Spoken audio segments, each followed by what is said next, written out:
Good afternoon, and welcome to the third Outcome Area Working Group meeting for the Essential Services, Accessibility, and Civic Engagement. A few housekeeping items before we begin. Next slide. This meeting is being recorded. We will post the recording with the meeting slides and transcripts to the Broadband for All portal. Closed captioning is available on the bottom toolbar. We will be utilizing chat today, so please feel free to add your name and organizational title and where you're joining us from to start. And later on, we will have a community discussion where the chat is open and we will have opportunities for raising your hand with the reactions bar on the bottom. So if you see the little smiley face and raise your hand, we will use that later in the community discussion. Finally, there is ASL interpretation. If you cannot see them currently, please go to the top right of your Zoom for the view and turn on gallery. Next slide. So here's today's agenda. We're going to start with an overview of the key takeaways from the first two meetings held in February and March. We'll follow it up with a panel of experts in the essential services, accessibility, and civic engagement field. The panelists will speak about the unique barriers faced by the covered populations they serve, what their organizations are doing to address these barriers, and what solutions they have seen as effective. We'll then have an interactive discussion about the lived experiences of those impacted by the digital divide. Before we get started, let's go to the next slide and get some key takeaways from the last few working groups. In the first working group, in February, we tried to define digital equity as it relates to essential services, and we came to the access to information, its benefits from government services, and its equal amounts of effort for all users.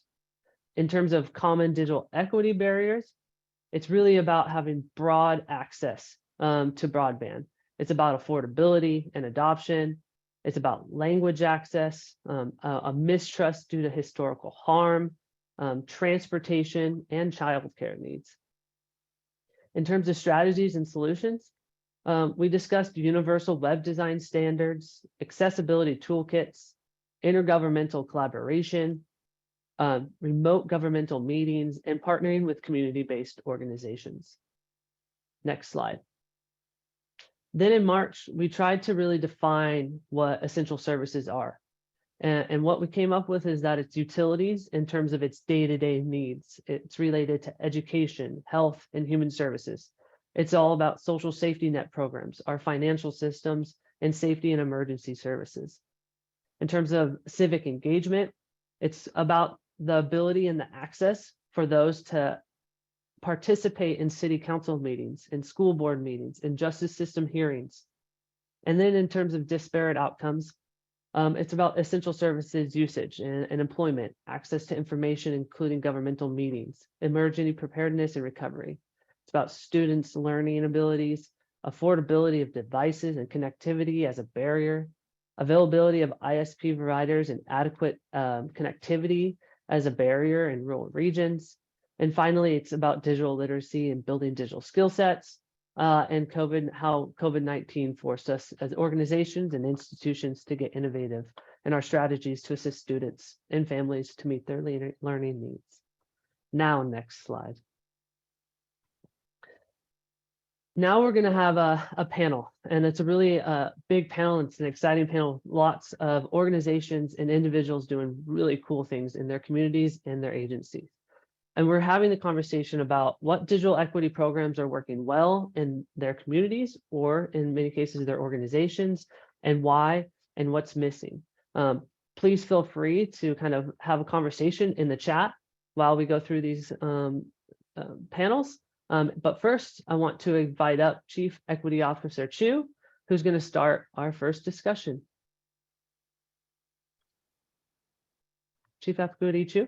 Yes, thank you so much, Cole. And I want to thank everyone for taking time out of your afternoon to join us this afternoon. I also want to acknowledge Cole and Scott and the team for their continued good work And we're now on to our, I believe this is the third essential services meetings, but along with that and other outcome working group meetings, there have also been many engagements, meetings in the community. I was able to attend the one that we held in Sacramento just last week. It was amazing to see the turnout. There were 200 plus attendees, and just to see folks from different walks of life, different communities, sitting together at the round tables, engaging and talking with each other and sharing out and seeing the feedback we're getting.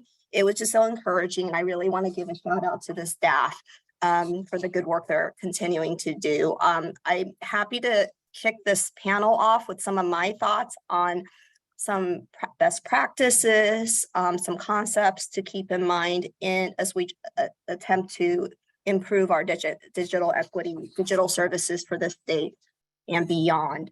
Some of these thoughts are that websites should be developed with end users in mind and be accessible to covered populations who have varying degrees of literacy, language, and accessibility needs. What does that mean? Some examples are putting the user first when designing content and services to ensure a seamless experience, whether it's online or offline. This includes understanding the underlying needs that brings a user to your website, to a service, and the journey through that service. Have they come to seek out info on a program, essential program or service? Are they attempting to renew or apply for a license or a permit with the state? Writing content in plain language that reads at an 8th grade level, reading level, or below to help users read, understand, and use the information and services without struggle, ensuring that it's logically organized, has informational headings, clear and concise, translating electronic forms and content for non-English and limited English speakers, and when possible, consider utilizing non-English speaking content developers and usability testers. We want to strive for processes and forms that are developed on websites that are easy to navigate and complete, given that the individuals they're designed to empower have varying and in many cases lower levels of digital skills and training to navigate these processes. That could include verifying that public websites, apps, and online forms are designed to be viewed on many electronic devices, including screen readers that read text aloud for people with disabilities, blindness, or other impairments. And also keeping in mind that residents often use a phone rather than a computer as their primary electronic device. And finally, promoting user testing with those with disabilities, such as vision and hearing impairments and physical disabilities that might make using keyboards and other devices difficult. Those are my thoughts, and I'm really looking forward to hearing comments from my fellow panelists. No, thank you, Chief Equity Chu. And I think those are very in line with the conversations we've been having, and something I think we can all be striving towards as we keep moving this forward. And I think those are also some very actionable recommendations and requests. So thank you very much for joining.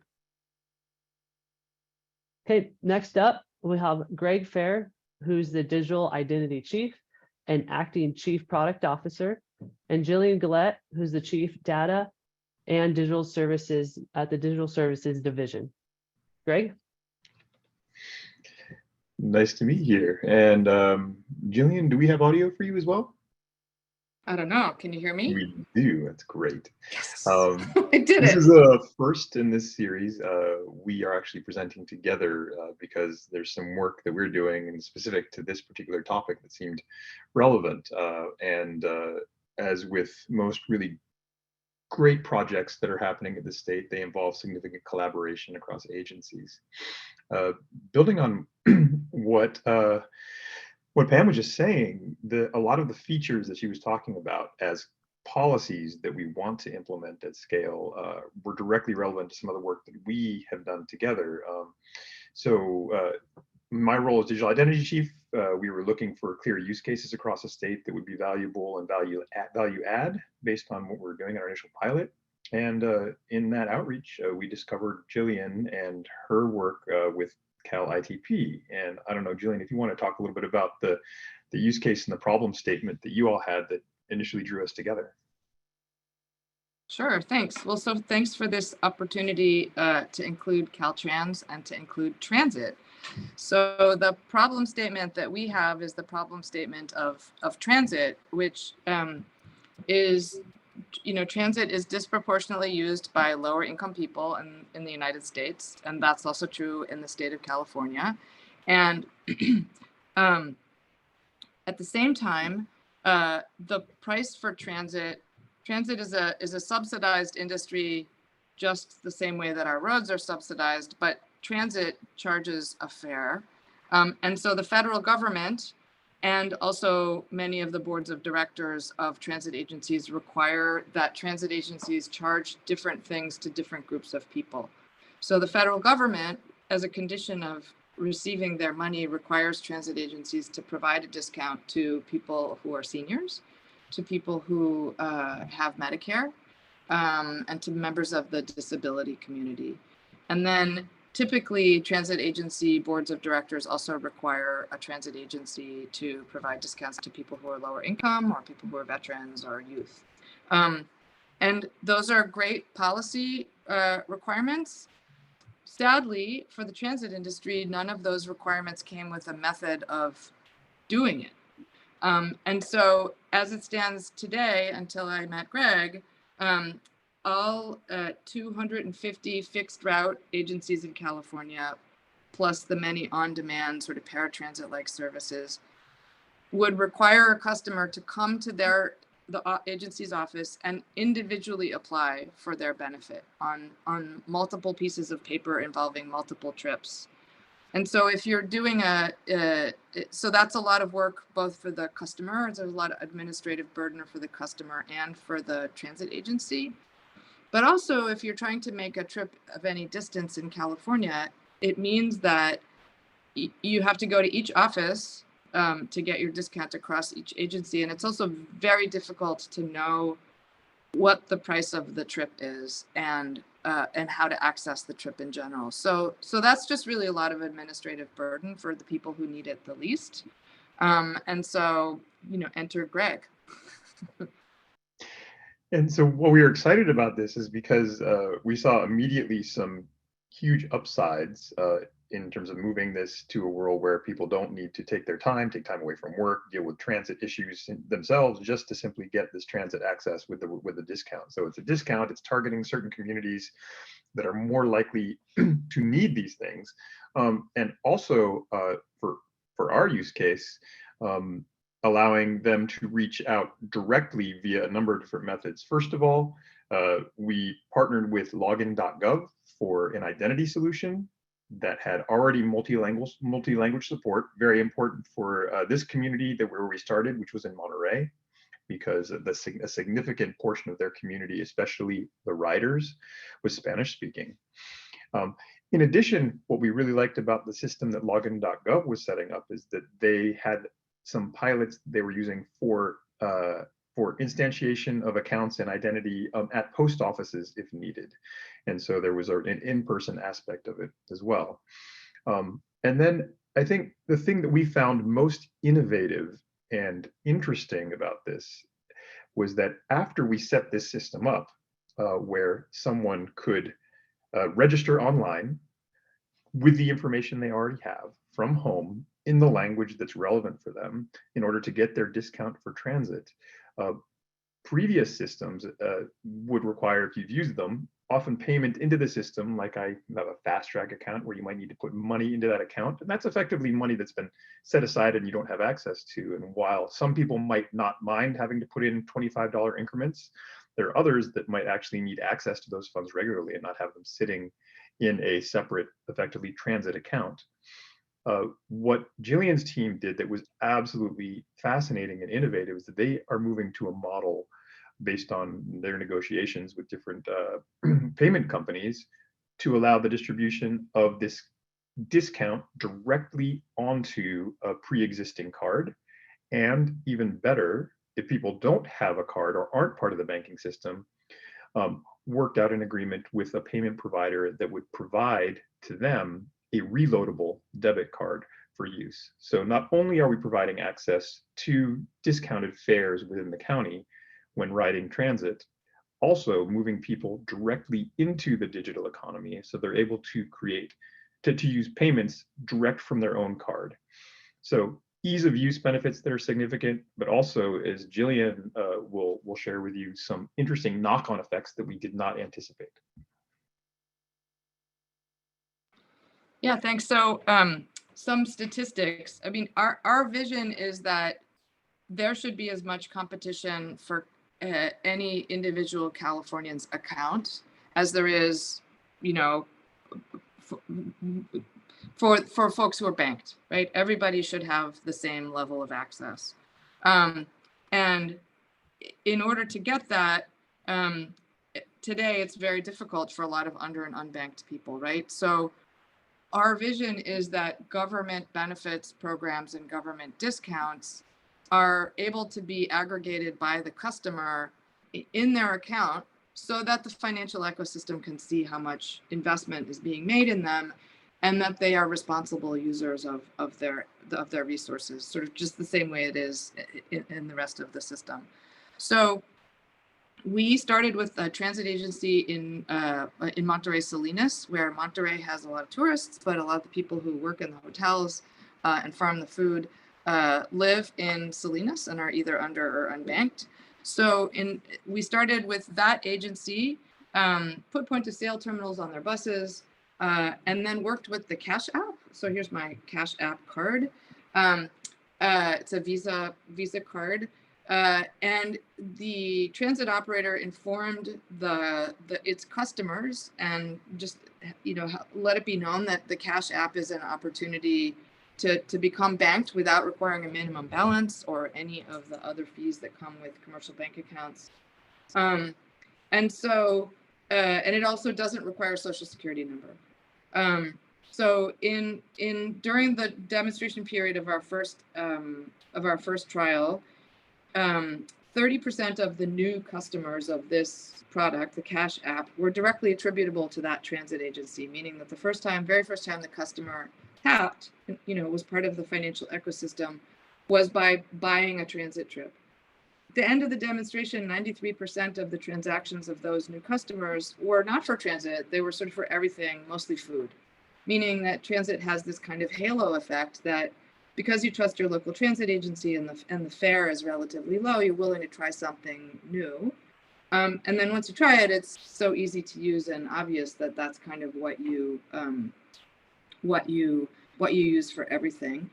And the Cash App also comes with another feature, which is that you can, if you have a lot of cash, you're used to using cash and you don't want to use cash, you have to be able to figure out how to put your cash onto the digital account. So the Cash App made arrangements with Walmart and 7-Eleven and other retailers. So for $1, you can go and take any amount, take your cash up to $500 in one shot and put it onto your account for only $1, right?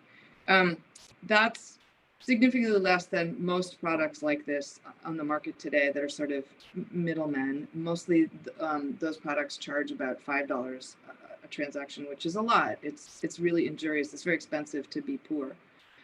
So of the customers that did this and used that feature in Monterey, those customers were twice as likely as the Cash App's regular customers not to associate this account with their own bank account.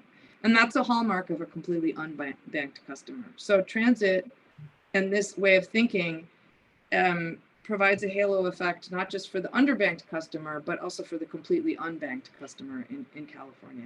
And so that's something very interesting to us. And it's consistent with patterns that we see in other parts of the world. But you can't do any of it unless you can help the customer access their discount, which is really the starting point. And that's the partnership with Greg. Excellent. Thank you, Greg and Jillian, for giving us an explanation of, I think one of the things I heard is a really exciting way to create a simple service, right? That's accessible for all, and find ways that we can then implement this into like larger solutions for creating accessibility for services across multiple benefits or benefit programs and try to find a central solution for multiple benefit programs. Scott, did you want to add anything too?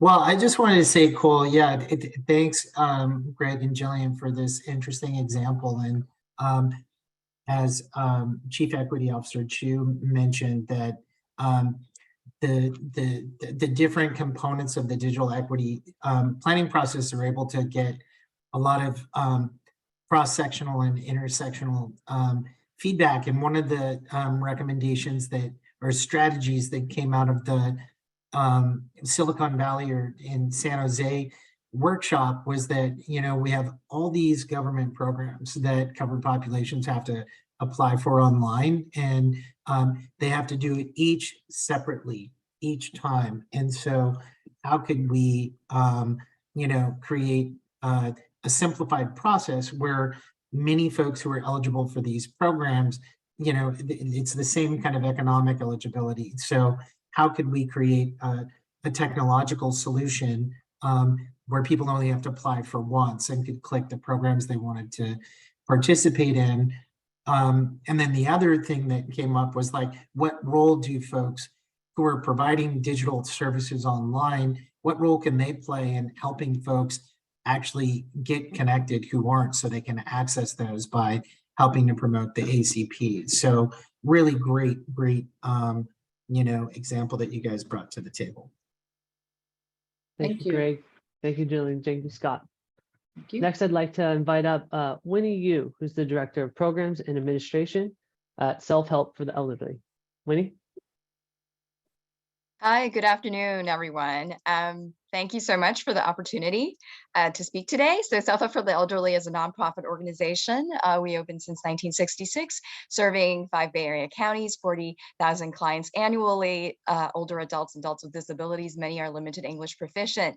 We have 9 key program areas, and one of them is SF Connected, digital connectivity. So what we really envision is connecting seniors to services so that they have access. So it's wonderful to hear all these innovative ideas of integrating services with folks who are on a cash basis into the digital payment system. It reminds me of other countries I've been to, Octopus Card, the MTR card in Hong Kong, which has used that with different retailers and to make cash transactions possible. So through the course of the pandemic, and also our initial work in the BTOP program, the Broadband Opportunities Program, which is many years ago. Self-Help since the 90s have really wanted to have technology be accessible. How do we make that accessible is really understanding the needs of the older adult user and the different challenges that come with that, like even touch, right? If someone has worked over the years, they might have calluses. So haptic touch, and just practicing, knowing headers,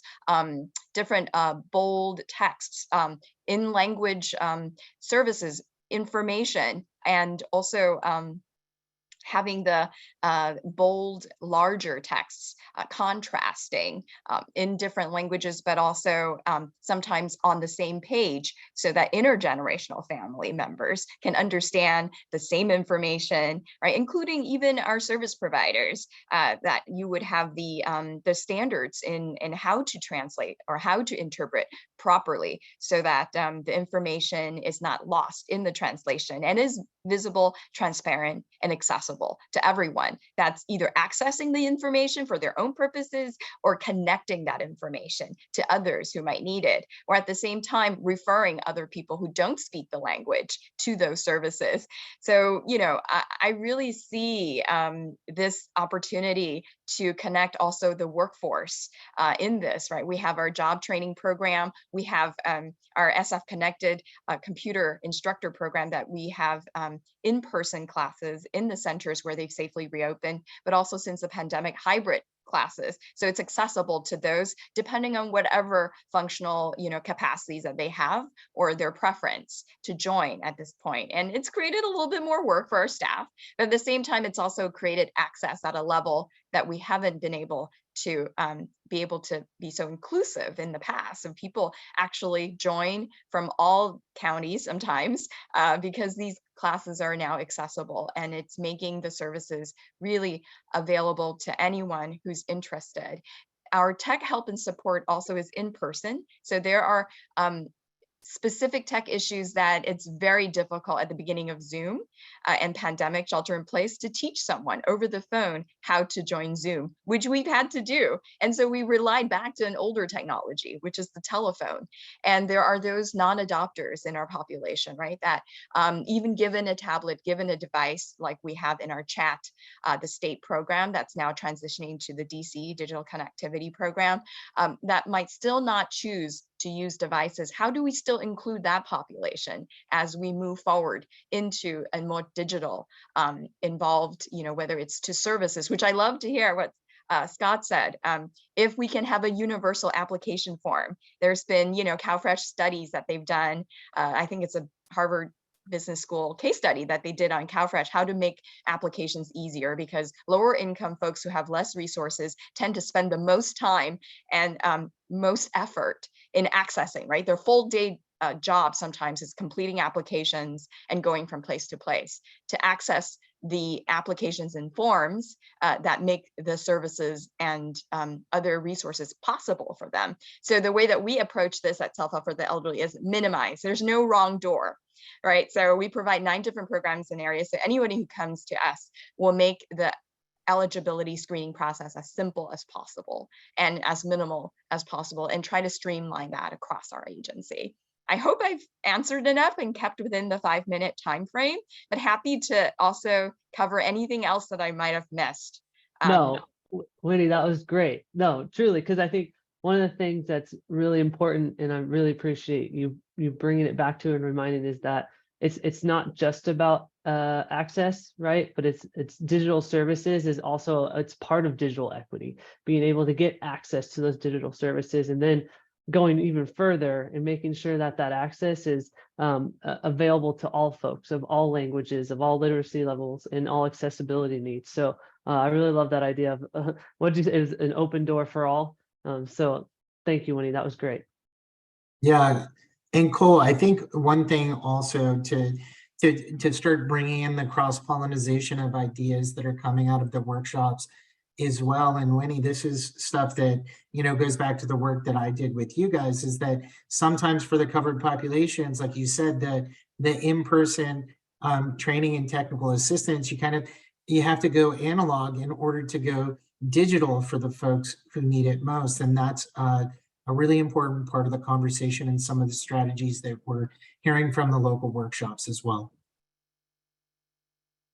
Thank you again, Winnie. Next up is Paul Morris, who's the director at the San Diego Housing Commission. Paul? Thank you, Cole. Good afternoon, everybody. It's good to be here. It's good to be able to speak about this. So I'm the director for the Project Management Office with the Housing Commission. And I remember back in February of 2021, one of our executives coming to me and saying, hey, we need to work on this thing, digital equity. So we're like, what is that? We need to kind of figure that out. And where are we today? What's working well for us? Well, the thing that's been great for us is that we have this wonderful collaboration and relationships that we have built with other community-based organizations or CBOs. Our work with the County of San Diego, the City of San Diego Association of Governments, and just getting the support we're getting from our leadership on this has been tremendous. So we had broken this down into our 3 pillars, which was donations, digital literacy and training, and then residential Wi-Fi. And I'm happy to say that what's going really well for us is one, just being able to donate our equipment. We all still work from home. So we were able to donate over 200 pieces of different equipment, working with San Diego Futures Foundation and Computers to Kids to donate our computers and make sure they're getting back into the hands of our low-income communities and folks that live at our properties. We have 175 properties. We have over 4,000 units. And we try to work very closely with those folks. And so the donation piece of us is working out really great. We've also been able to take advantage of some of our events through our Achievement Academy to point people in the right direction for digital literacy. Also trying to make sure that folks are having access to get to those classes they need to get to, or get to them online. One of the things that we've been really happy about doing is working with San Diego Oasis, which provides a tablet program for folks that are 50 and older adults. provides them with a free tablet they get to keep for life, 1 year of internet service, and they have a number of different digital literacy classes they get to take. And so not only has that worked really well at one of our properties as a pilot, we're expanding it out to some of our other properties to make sure that our older adults are having access to a tablet, a device, and the internet to get in touch with family, friends, telehealth, banking, government services. Some of you may know that we did get awarded the Your Home, Your Internet pilot program, and we jumped right in on that.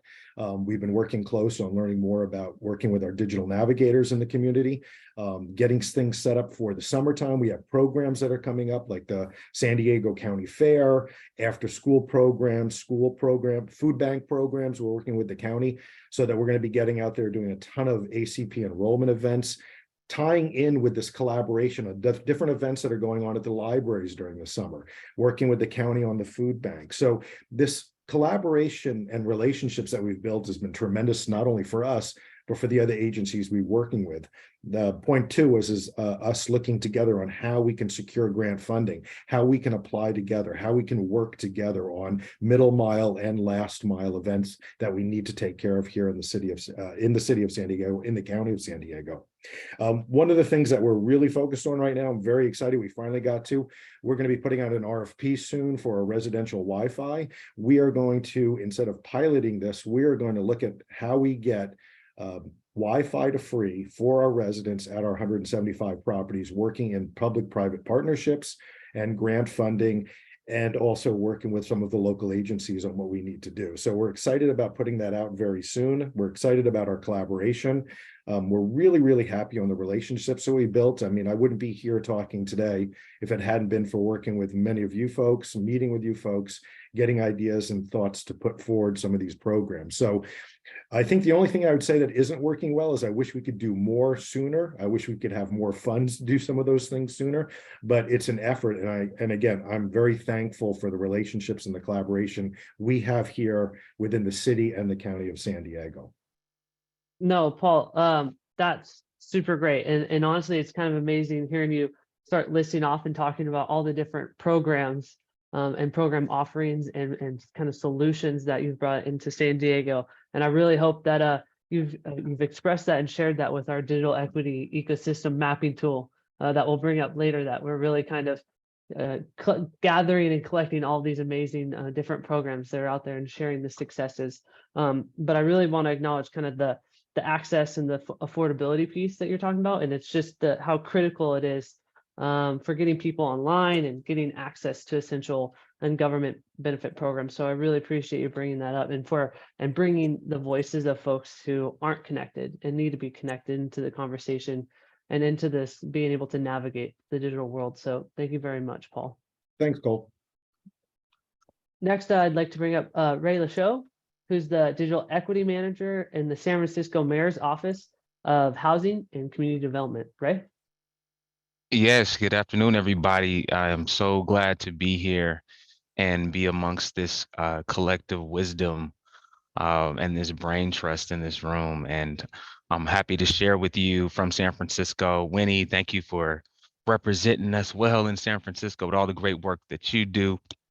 And really, I just building upon what's already been said, I kind of want to talk about maybe some things that you can glean from bodies of work that, well, one in particular, a body of work to help you kind of standardize accessibility as it pertains to digital content. And one of the things that we've done with the city of San Francisco, our many sub-departments like the Committee on Information Technology, also our digital services department, is we've adopted the principles of the web content accessibility guidelines. And so I'd like for you all to once we leave here, if you're not familiar with it, familiarize yourself with it and learn from that. And just from that framework, we've able to develop a system by which we curate content on our website in a very systematic way that's in plain language. It's also in 4 of our most spoken languages in San Francisco. So we're connecting with populations that where English may not be their first language or their heritage language. So we're very sensitive to that. Instead of an 8th grade reading educational level, we chose 5th grade reading educational level. Our plain language is clear and direct, not oversimplified, right? And a lot of the accessibility standards really serve us in a way where every San Franciscan can enjoy the content in our essential services. And kind of tie into essential services, we're really happy to share that well, actually, I manage a grant portfolio. I'm privileged to manage this grant portfolio with all of these community-based organizations that, again, the brain trust mantra, right, is I get to learn so much from them when they submit their narratives. One in particular, the SF Service Guide, which actually has a central repository of areas in the city where essential services live. So food banks, shelters. If you want to learn more about the Affordable Connectivity Plan, rental assistance and eviction prevention, jobs or workforce development, financial assistance, LGBTQ plus resources. Once you go to this website, you're able to click on a button, on a link that pertains to you and your situation, and you're able to be linked with an agency or someone who can help support you in removing that barrier. And one important feature that I would like to highlight is that it has a GIS, Geographic Information Systems component. If no one's familiar with that term, that's okay. I know we don't want to use too much jargon. That's actually like a Google map. So you can see which station or place that whatever comes up as a result, you can see what, is it in close proximity to you, right? So along that vein, expanding digital inclusion initiatives, we have other programs like our Digital Skills and Entrepreneurship Playbook, which allows for folks or businesses, aspiring business owners and existing business owners to learn about how they can take their brick and mortar idea that might be brick and mortar oriented and actually have a web presence as well. They want to do both or they want to do one. We teach them a number of things to learn how to be a successful business owner, at least get the fundamentals down. Another program, so working, like I said earlier, one of the benefits I have of being a program officer is learning so much from agencies like Self-Help for the Elderly.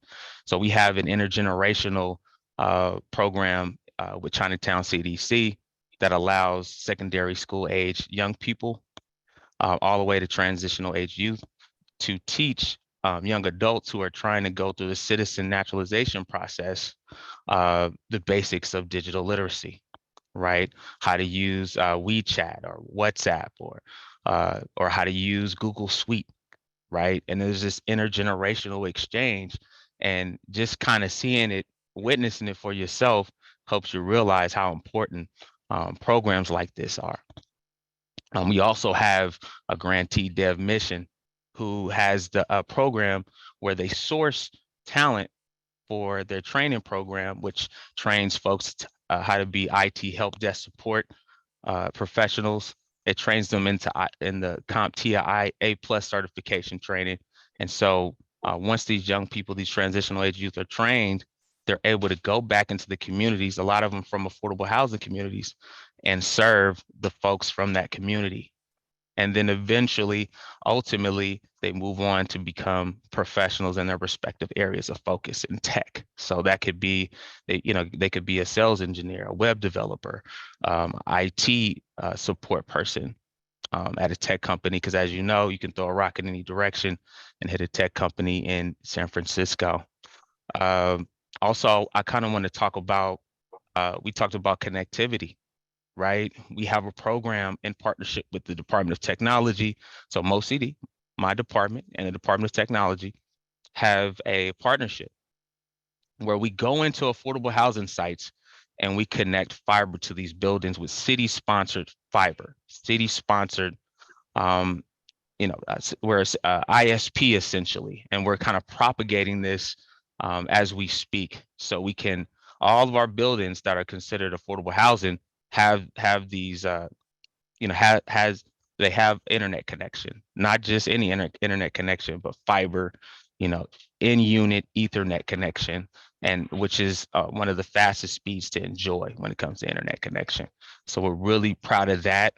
We have a wiring standards, communication standards document that guide the way that we engage with developers, and just trying to future-proof the way we look at internet connection. We're always looking for new and innovative ways to build out our program, but I just want to kind of stop there and give an opportunity to whoever's coming behind me to talk. So I apologize. No, thank you, Ray. No, you addressed a lot of great programs that you're doing over in San Francisco, and appreciate all your work. And I think one of the things that struck me is what we haven't talked about yet is kind of the idea of mapping is pretty ubiquitous in the way that we use essential services. And so that's another focus or another topic that we can consider. And then Scott, do you have anything to add? Well, I just think, Ray, thank you so much for coming on. It's always a pleasure interacting with you and the work you're doing with all your partners in San Francisco, and particularly, what you spoke to, at the top of your comments, and we were able to talk through with the Bay Area Digital Equity Coalition is the work that the city of San Francisco has done with its essential services kind of playbook, and what you guys had in that conversation we had before about how, as part of the digital equity plan, it would be helpful to see if, we could all collectively develop like an essential services playbook that has like these universal web designs and accessibility, guidance for how to put services online, and how to, kind of build in those other pieces, like a commitment to getting the covered populations connected so that they could utilize those, and then even, provide some kind of technical assistance or training to maybe the lesser resource cities and counties to be able to kind of implement those and deploy them in their spaces. So so much just great work that's coming out of San Francisco and your division, and thank you for your contribution to this conversation and this effort. Thank you, Ray. Thank you, Scott. And next, I'd like to invite Deputy CAO, Economic and Community Development and Disaster Recovery at Butte County, Katie Simmons. Katie? Hi. Yeah, thanks so much for having me. I feel like I'm taking a little bit of a turn here with my topic, but I'm here to talk about the need for broadband in wildfire impacted communities. We're here in Butte County, which is north of Sacramento, and we have had a series of catastrophic wildfires that have taught us some critical lessons about the need for broadband on top of COVID. So we had the Camp Fire in 2018, which was the state's deadliest and most destructive, and it overwhelmed all communication systems. Even if we had broadband, it probably, like everything else, would have been destroyed. In the North Complex Fire in 2020, we lost another 2,500 homes. We've lost just about 20,000 homes in the last couple of years. We had to call a town-wide evacuation warning in the town of Paradise during a scheduled PSPS event. And so, as you can imagine, our community did not have power. The traffic signals were down, and we were calling an evacuation warning for the entire town of Paradise, which was already voluntarily evacuating. And so that proved obviously challenging. The Dixie Fire in 2021 reached almost 1 million acres. It was a multi-county wildfire, and I'm on the EOC for Butte County, which means I was working with cooperators in multiple counties. And because we had 2 incident command centers, we were relying on broadband for emergency communications, and we had delays. We had we lost access a number of times. So as you can imagine, for thousands of personnel, managing a multi-county wildfire without access to the internet proved very challenging as well. So we've learned a couple of really critical lessons here in Butte County from these layered disasters. Obviously, as we know, disasters amplify community needs, whereas broadband was nice to have before the disasters. It's now essential for life safety. Law enforcement understandably points people toward the internet for information during emergencies, location of fire disaster, areas of threat, evacuation, warnings, orders, and routes. And so here in Butte County, we're looking at how to close the digital divide when internet service providers won't because it's too expensive or complex. And how do you work with a population that may have chosen to live off the grid for a reason when it comes to needing that internet access for emergency communications? So a couple of things for increasing community resiliency around broadband or just emergency communications that we've learned is just investing in technological redundancy from the very lowest tech to the highest tech, which means broadband slots in there nicely close to the high tech strata. We're looking at radio receivers, which our internet service providers think is a great idea because they can't reach those properties to make sure they're receiving emergency communications from law enforcement. We're looking at planning for siren towers. We have broadcast radio stations, obviously code red and those types of things, and broadband is absolutely critical to that stack. For education, while we're expanding broadband, which as we know doesn't happen overnight, and we still live under high risk for fires, we're working with the public on accessing emergency information before disaster strikes. And so that looks like, know your zone campaigns and those kinds of things. So we still leverage that internet access and that broadband kind of component of our emergency communications system. But obviously we need to work with populations who are still lacking that access. For us, obviously, we're building broadband into disaster recovery. We are working with a couple of consultants on some plans and prioritization we're doing in our forested foothills. Obviously, we're looking at things like population displacement, damaged and destroyed structure maps, making sure we layer those over project areas, knowing the age of our data to make sure we're not doing planning in areas that have had significant population change. Obviously, disaster recovery is federal grant administration, and so we're looking at availability of grants to help us kind of accelerate our broadband planning and implementation during this recovery process. And then obviously for us, we're in a generational rebuild process, and so we need to make sure that our plans are very, very long-term and span over the next several decades to make sure that we can that we have 100% implementation, even if that's not fiber in the ground and it looks like some other solution. So in Butte County, what we're doing is, I heard someone else mention a broadband playbook, and we're certainly doing that. We're working with Golden State Finance Authority under RCRC. We're facilitating countywide jurisdictional broadband meetings. The city of Chico, which is our largest population center, is going forward with an open access network. And so we're doing countywide network mapping just so we understand what it looks like if they were to expand out into the unincorporated area. Obviously meeting with LAFCO on cross-jurisdictional broadband implementation, which I would highly recommend if you're looking at doing that sort of planning. And then obviously for us in Butte County, broadband, as I said, is essential for life safety during good times and during disaster times, which we seem to have a lot of here in Butte County. I actually left our EOC training today to be here.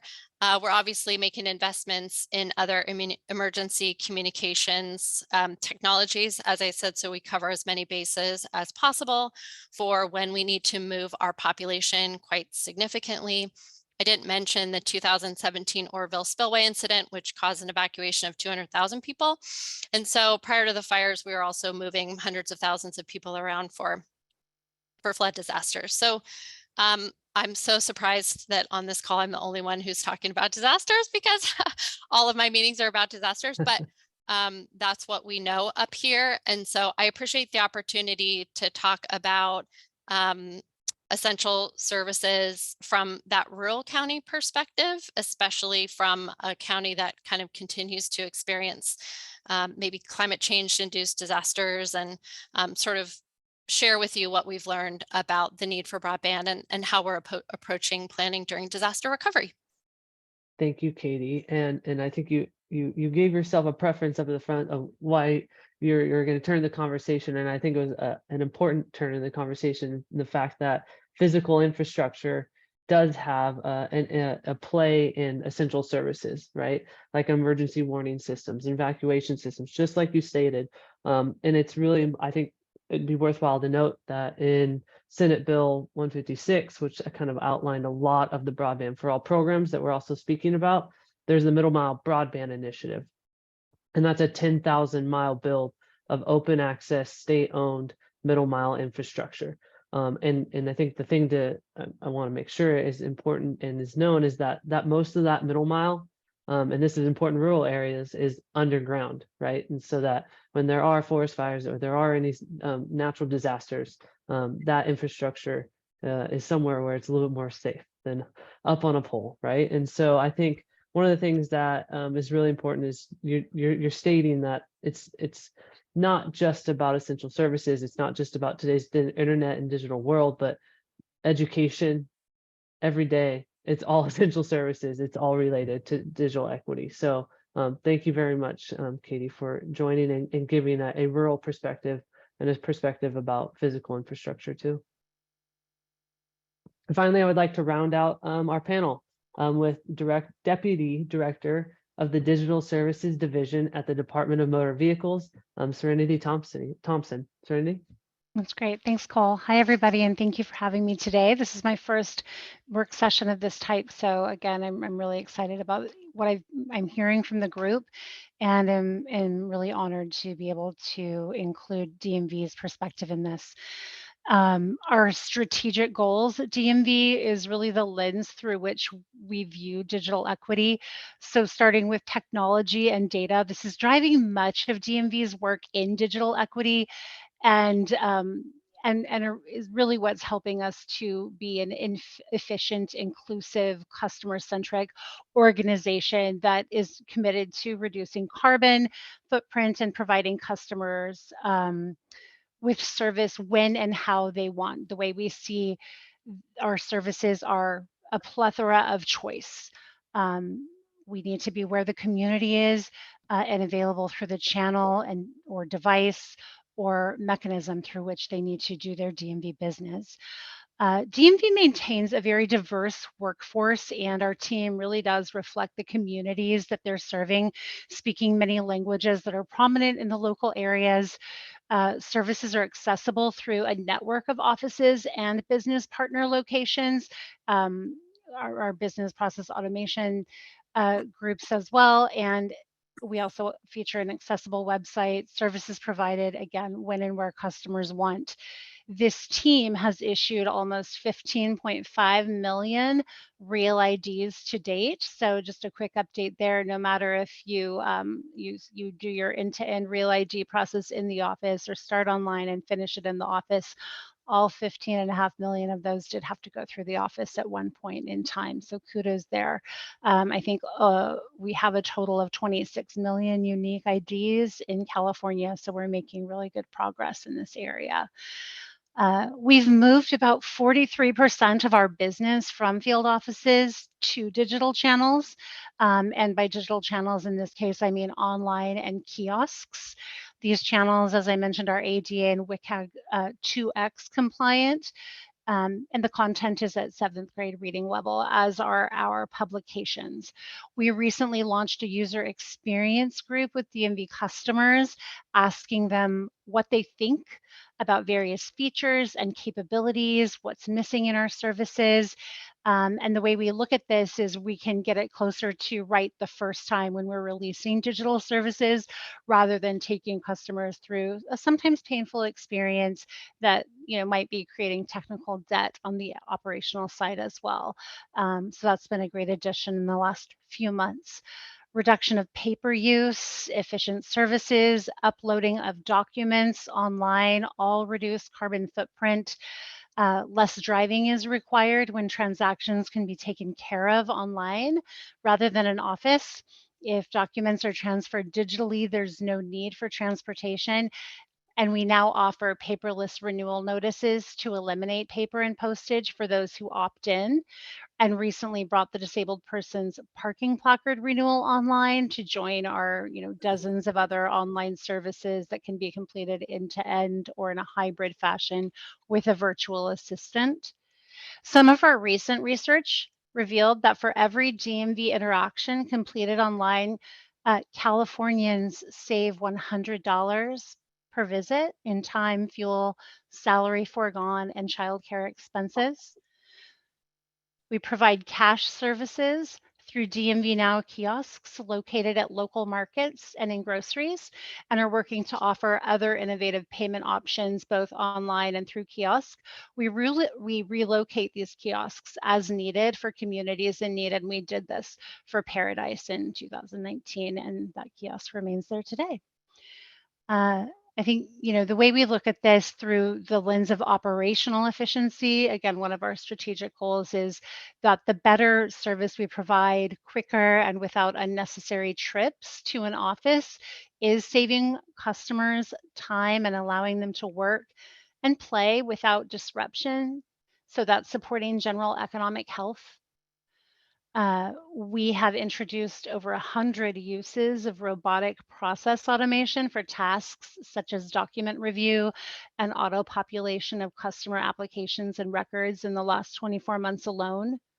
So we're able to repurpose our staff to work on other innovative work. As you know, DMV is on a digital transformation journey. We call this journey's ultimate goal the digital experience platform. So there's a lot of work to be done to move away from our legacy systems, and staff can be redirected toward that work. Efficient operation of driver safety concerns support public safety by keeping unsafe drivers off the road. So we'll be launching an online driver safety case management system and online information request program in the coming weeks. These are brand new transformations coming out very soon. And then just touching on the customer goal, we have deployed Medallia on our website as our voice of the customer tool to monitor customer sentiment and feedback across all channels, digital, voice, in-office, and employee engagement. We're launching this service in Spanish in June. This is where we can hear directly from customers about what's working and what's not, in addition to our user experience research group. In-office services are offered to customers by community members, as I mentioned, in the language of the community. And DMV has been providing in-office translation services for many years, but we're now piloting a tech-forward take on translation. We partnered with Google, Spring ML, and others to deliver a real-time language detection and translation tool for use in the field offices, leveraging speech to text and the customer's own device. So we currently have 4 active languages: Spanish, Mandarin, Vietnamese, and Tagalog, and customers can have live conversations translated in real time. Just a couple more things I wanted to highlight. Our services offered through social service channels to meet the needs of those experiencing homelessness, allowing them to receive community support. So DMV has developed and launched a mobile tech package, allowing field operations technicians to mobilize and provide identity services to unhoused communities. And we also extend this mobile tech package for use for those who are being prepared for release from incarceration, as of course an identity credential is a triggering event that then provides access to other social services. We do the same for seniors who may lack a care network or transportation network. And then business customers working with DMV are offered a couple different options to do their business digitally. We see this as efficient and green, supporting both economic health and reduction in carbon footprint. So in February of 2022, we brought our employer pull notice program online and brought occupational licensing online in October of 2022 to provide faster, easier services for California businesses and owner operators to save them time. We think there's more work to do. We're always improving. We have a bunch of other transformations that we can share at future opportunities, but In terms of some of our data, we do want to start considering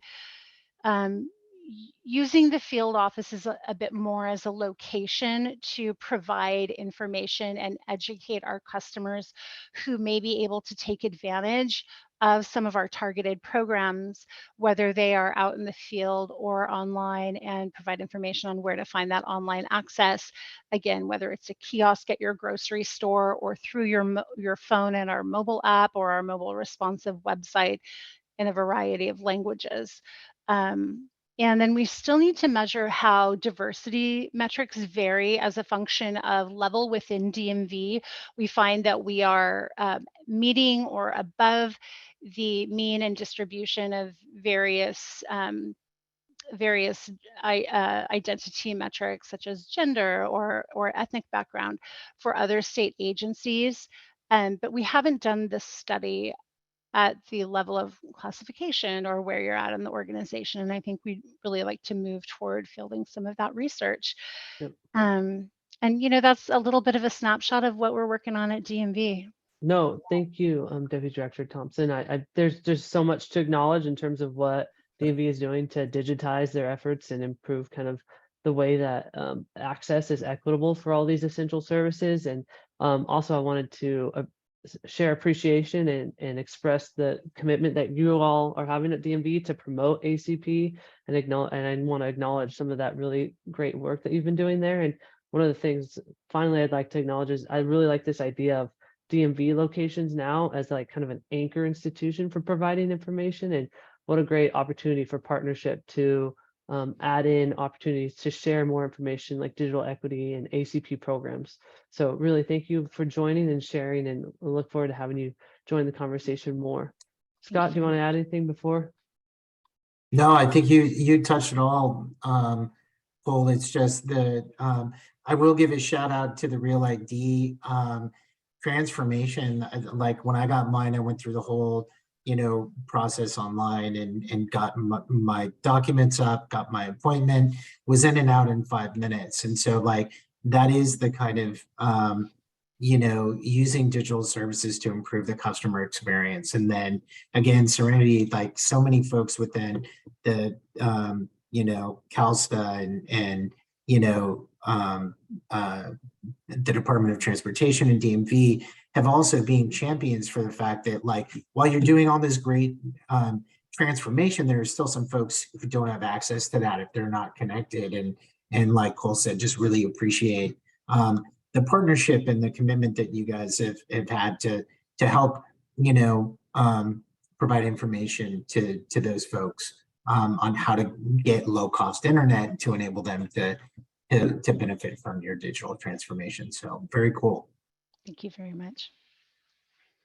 So thank you to all of our panelists. That was a lot of great information, a lot of great sharing. But now I'm hoping we can turn it to a community discussion and open it up for all those that are on and participating. You want to have a bi-directional conversation about what's impacting your communities or in your space in the digital divide with essential services, accessibility, and civic engagement. So we've provided a couple questions to kind of guide our conversation. We're not going to go through these one by one, but I think the key here is that if one of these strikes you about kind of lessons learned or key takeaways from your things that are being implemented in your programs and why they're particularly successful, or you want to share about what's missing or where can we step in with some of this gap analysis. I see a hand raised. I'm not even going to waste any time. So April, you are able to unmute. There you are, April. Yes, there we go. Hello, everyone. Hi, I will lower my hand as well. So I'm actually here. I'm a part of the Field Service Bureau. And what I was curious about, what struck me the most, is that the DMV sites could be served as like a hub. I think it's brilliant because everyone already knows that. And it's also a way for people to kind of change how it's perceived as well. What I was wondering about, at least in my section with the state, is that it could be a good place where we could have classes and education for participating agencies who need to learn about their programs. So I just wanted to throw that out there, that I think that model can allow then for other agencies to use those buildings and then the cross utilization as a way to educate those who use the services. So thank you. It was just really helpful as an idea generator. Well, I love it, April. What yes, and what if those kiosks suddenly became that, what we were talking about, the central repository for all benefits programs, right? Where now we have an anchor institution in each county with a kiosk, right? So love the ideas. I love the idea of kind of where we're headed with essential services and DMV as anchor institutions. So thank you, Right. April. That's great. Yeah. Alex. Hi, can you hear me? We can. Hey, Alex, thanks for joining us. Just wanted to give a shout out to the presenters and really like the work going on in San Francisco. I think you guys got some great materials, but just wanted to give a shout out. Today is a Global Accessibility Awareness Day, which is in its 12th year. Just amazing stuff. And I mean, I was on a call yesterday and in 24 hours Google just announced a ton of new accessible features. Apple announced some, and there's a new version of iOS. And I think that segues into just, we need to have an agile process. So we need to think about like, there's going to be updates happening so frequently that we have to keep our materials up to date.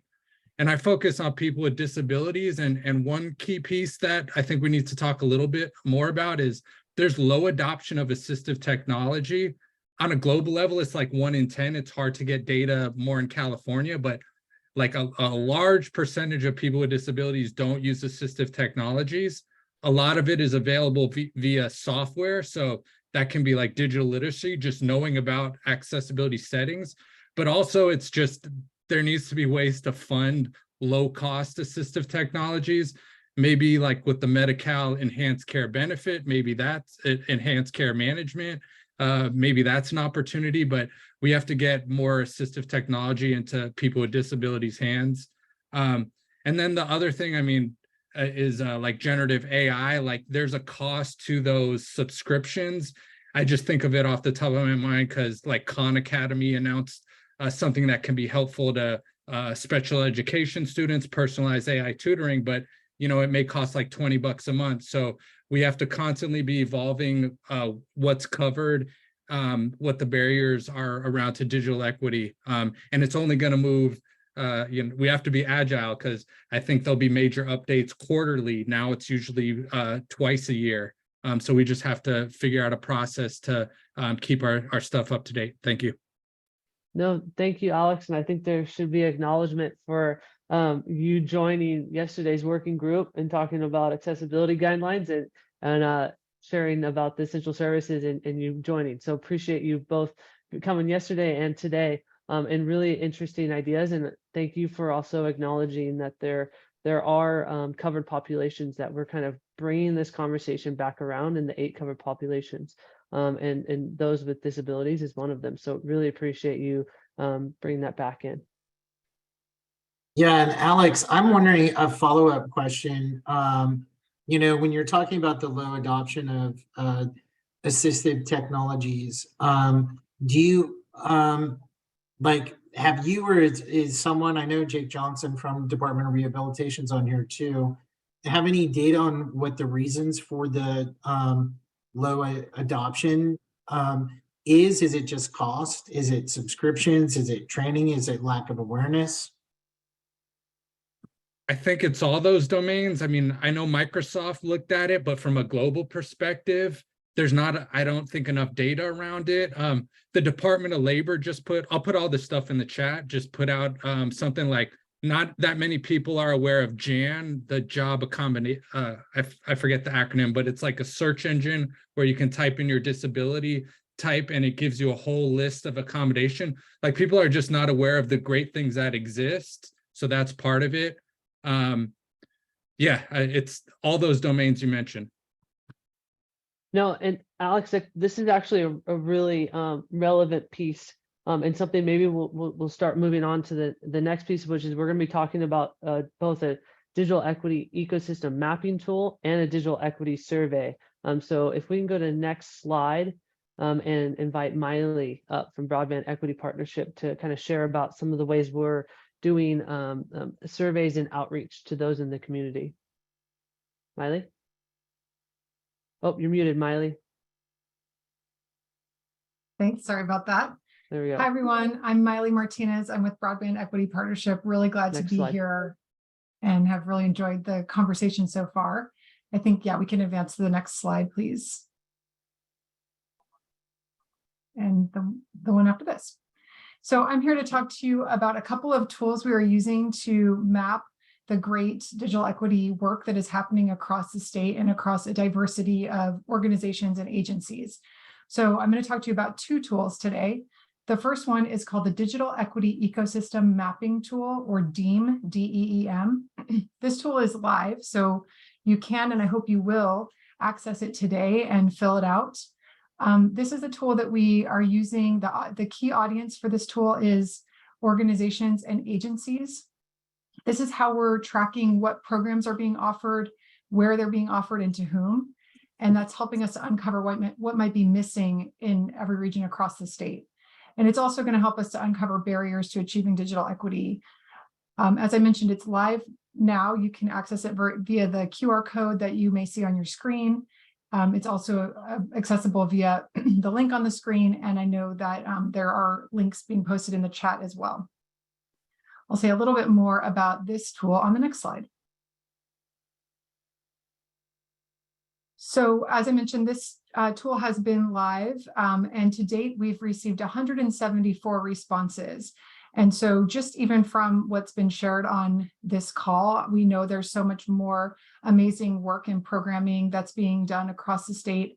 We're trying to track not just the digital equity efforts that are being driven by some of the organizations and entities that might immediately spring to mind, like certain nonprofits, but also the work that's happening from healthcare organizations, housing agencies, and other agencies, DMV, others that have spoken up on this call that are driving digital equity and inclusion in the course of their business and executing their missions.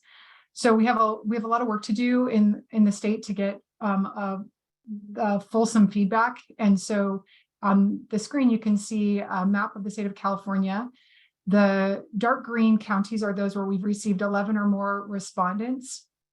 But as you can see, there are a lot of red and orange counties where we've received 0 or 1 response for the whole county. So we could really use some help in getting the word out about this tool. And on the next slide, I'll talk to you a little bit more about how you can do that. So the call to action here is to please just take a few minutes to complete this tool in the first instance. So access it via the links that have been shared in the chat or the QR code you saw earlier, and take a few minutes to fill it out on behalf of your agency or organization. And then we would really appreciate you spreading the word to your partner organizations and agencies.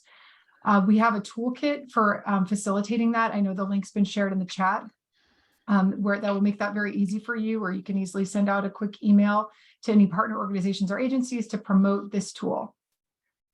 And the DEEM tool is also available in Spanish. And we have a unique DEEM tool for internet service providers, or ISPs. So if there are ISPs that you work with that serve your agencies and communities, we want to also track their impact and efforts. And so you can also help us by sharing the link to the DEEM tool with any ISPs that you work with. And then I'm going to talk to you about one other tool on the next slide. So we're really excited because this is really hot off the presses. We just launched our digital equity online survey. So the tool I was just talking to you about, again, the core audience for that is agencies and organizations. The digital equity online survey is open to the public. It's the core audience is heads of households. So it's for anybody who wants to talk about their household's experience with internet access, affordability, and adoption. And so please, everybody on this call should take just a few minutes to fill it out and help to spread the word again to your communities, constituents, and the folks that you serve and work with. The online survey is mobile friendly. It's available in 14 languages. And on the topic of accessibility, it has built-in audio functionality to accommodate communities with limited English or low vision. or limited literacy proficiency in any of those 14 languages. So I think with this, I can demonstrate both of these tools for you.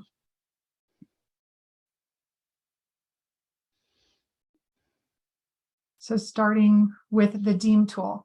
So again, this is a tool that I mentioned that the target audience is organizations and agencies, where we are asking for you to share any of the digital equity and inclusion efforts that you are already doing or could be doing. And it takes just about 10 minutes. It's available in Spanish and English, which as you can see in the top right is where you can change it. It just takes a few moments to complete the first page, where you can provide the basic and foundational information that's really helpful. So even if that's all you can do, that's really great. You can also upload documents. So if you have an annual report or a press release or a grant award or anything that sort of summarizes the work, and that's a faster and easier way for you to share your information, that is welcome as well. So let's take a look at the public survey.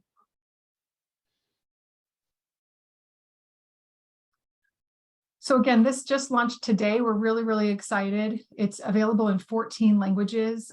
You can link to them or click on the upper right-hand corner again to change the language. And this, I think I mentioned this already, it's mobile friendly.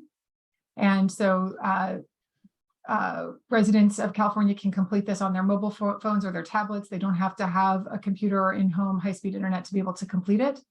And it has audio recordings to further enable access. So we'll demonstrate this here. 加利福尼亞州數位平等計劃公眾調查 So for all of the instructions, all of the questions, and all of the answer responses, users have the ability to play a recording. And we're really hoping that that's going to facilitate completion of the survey. So I think if we go back to, the slides, we can. Thank you. So again, on the screen here, we have a QR code that will take you to the public survey, as well as a link, and really the call to action for both of those surveys is to please take just a few minutes of your day to complete them and to help us spread the word so we can get a really fulsome catalog of both the great work that's happening across the state to drive digital equity, as well as the opportunities and gaps that are facing the state. Scott?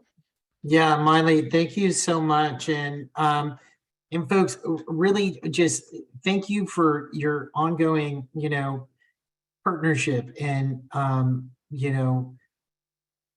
just the intelligence and innovation that you bring to this conversation, and the local and regional and statewide expertise. One things we do want to stress just more broadly about the digital equity planning process is that we have a large state, 167,000 square miles, nearly 40 million people, and we are committed that broadband for all and the digital equity plan that we develop, as the next part of that, and the BEAD plan we developed to support that, that fulfills its true mission, which is to connect all Californians to reliable internet at home, schools, libraries, and businesses, and to enable the ability to have affordable home internet service and devices, and then the skills and training that folks need to succeed in this digital world. And so the planning process that we've developed with our virtual statewide planning group and our 6 virtual working groups is really important to get the qualitative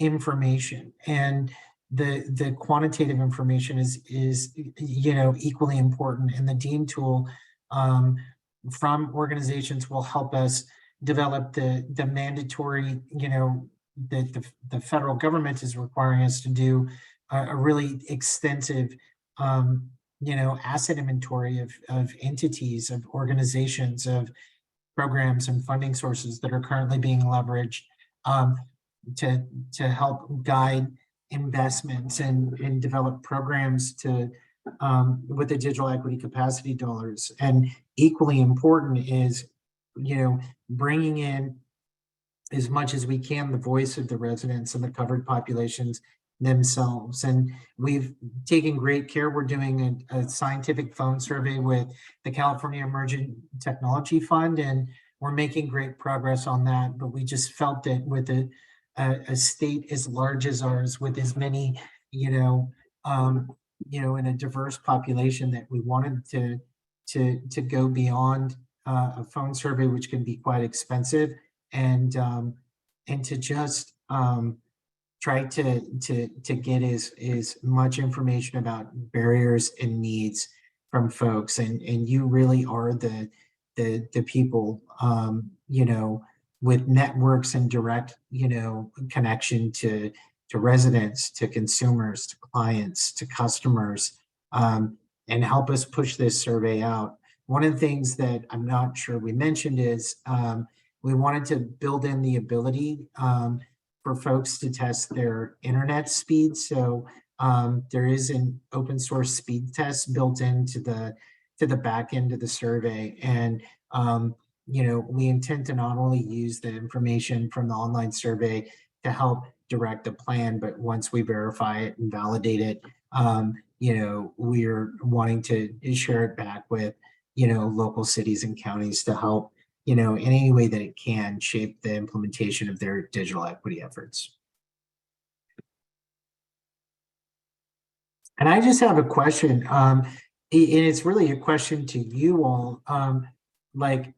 Has anyone tried, the DEEM tool, and are there any questions you can ask our team that's, did you encounter any challenges with it, or do you have any questions about that? And then do you have any ideas on, effective communications challenge to get out the online survey? Would really love to get some of your feedback on that as well.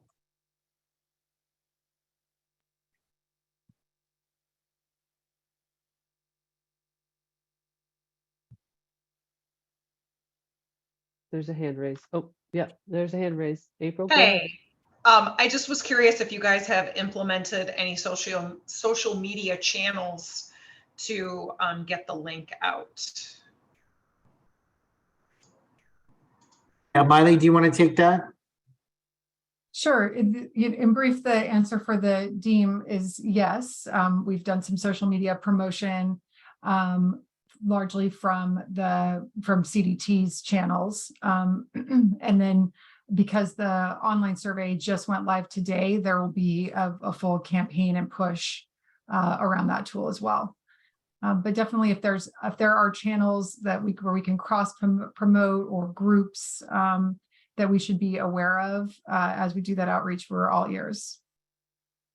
Yeah, in April, one thing, there is a partner outreach toolkit right now for the survey, and the survey and DEEM tools can be found on the Broadband for All portal on the digital equity page. So those resources should or will be up shortly, and they'll be like translated social media images, and an invitation letter for folks to send out to the residents or the clients that they serve, etc. And really would just love to hear from you folks. It's a feedback loop that if you encounter in your outreach trying to promote these out, that there are more tools that are needed. We're eager to know, and we'll do our best to provide those.